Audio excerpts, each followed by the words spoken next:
Hello and welcome to Camp Xbox. Today we're talking about The Sims Bustin' Out, a game that was released on the Gamecube, PS2, Game Boy Advance, and of course the Xbox. It released on December 16th, 2003, published by EA Games and developed by Maxis. The Sims Bustin' Out is a console-exclusive addition to the Sims series, tailored for controller-based gameplay. If you've been following the channel, you know I've explored other Sims titles, including the original Sims and the Urbs, and this stands as a precursor to the Urbs, sharing the common theme of story-driven gameplay with the goal of helping your Sim break free from their original home and ascend to a luxurious mansion. As someone who spent countless hours playing this on the Xbox during my childhood, I couldn't resist the nostalgic pull to revisit it. Today, I'll share my thoughts and opinions on this game, and if you have a soft spot for The Sims or any other Sims game, don't hesitate to share your thoughts in the comments as we journey through this review.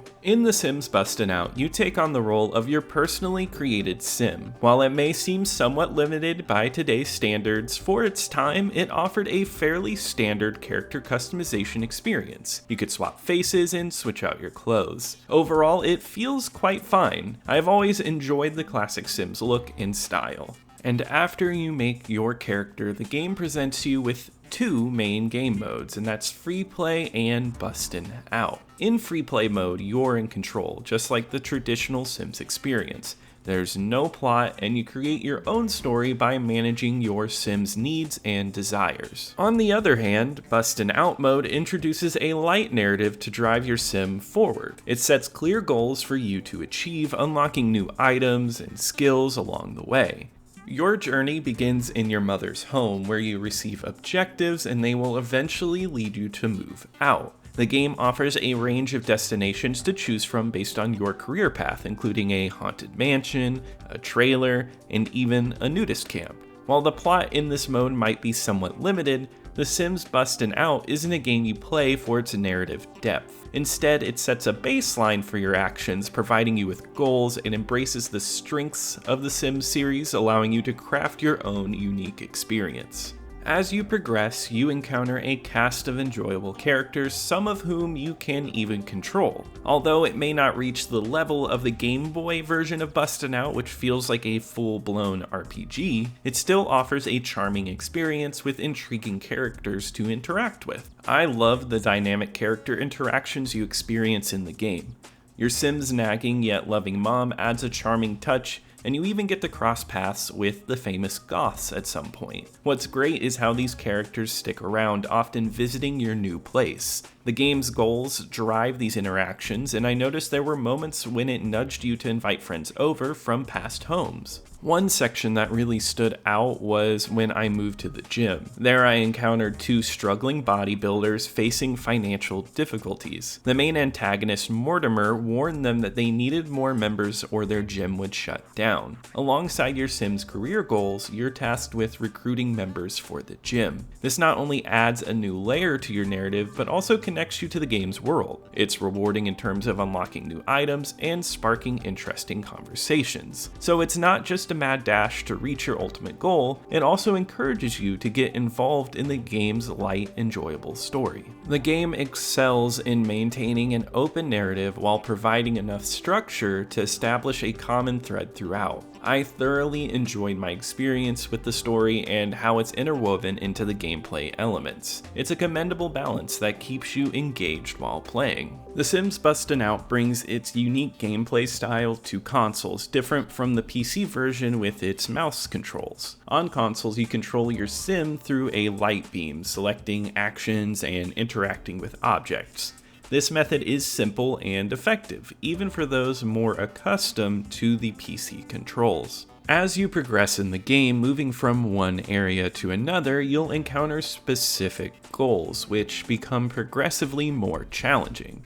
These goals are closely tied to your job promotions, requiring you to acquire certain skills. The real challenge lies in managing your Sim's needs while pursuing these objectives. This means ensuring your Sim is well fed, well rested, and living in a clean environment. Bustin Out stands out for its ability to make these life simulation aspects engaging and enjoyable. Balancing these demands while working towards your goals creates a sense of urgency, and you'll often find yourself saying, "Just one more day and I can make it." While it may not be the definitive version of the game, for a richer narrative and unique environments, I prefer Herbs personally. Bustin' Out offers a more traditional yet enhanced Sims experience on consoles.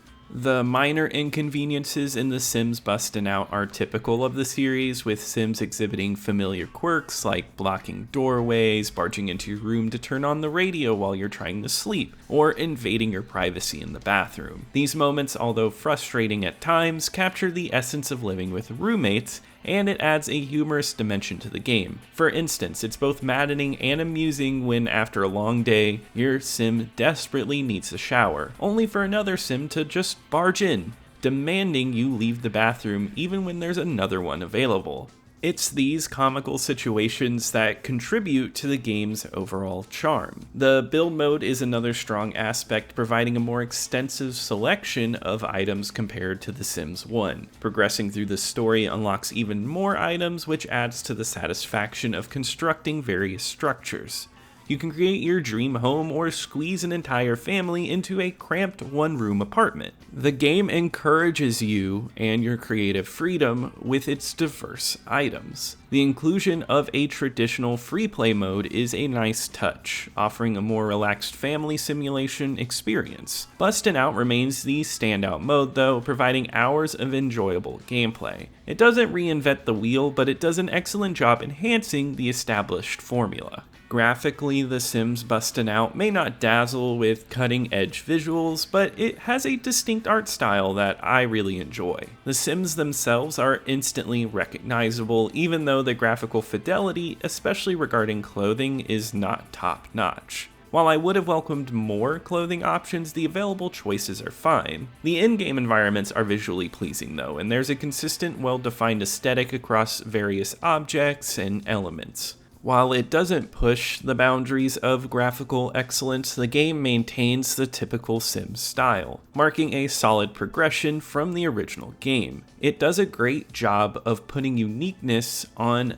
different home environments, be it the trailer park in the desert or the open nudist camp. These pre-designed settings inject a sense of individuality into the game without requiring players to craft them from scratch. In terms of audio, as expected, The Sims Bustin' Out serves up Simlish, the iconic fictional language. What's noteworthy here is the expanded voice variety with pre-created Sims exhibiting distinct personalities. From the dumb Dudley to the shrill nagging mother, the game excels at conveying character traits through this entertaining gibberish. The game also continues the Sims tradition of delivering excellent music. In this entry, it introduces new, more upbeat electronic tracks that add to the experience. These catchy, funky tunes do a great job of showing that this is a new game compared to The Sims, departing from the piano compositions found in the original game,